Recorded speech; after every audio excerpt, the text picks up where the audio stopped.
dit jaar op Battibo dus met een nieuw formaat uitgekomen. Dat is de eerste dag vandaag.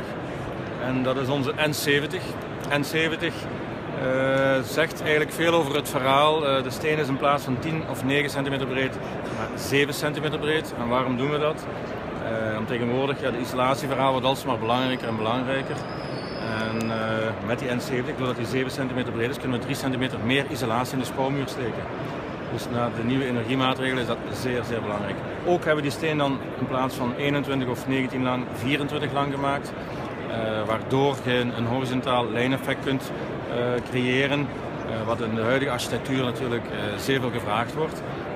De architecten willen alsmaar langer en smaller gaan. En het horizontale effect wordt daarmee benadrukt.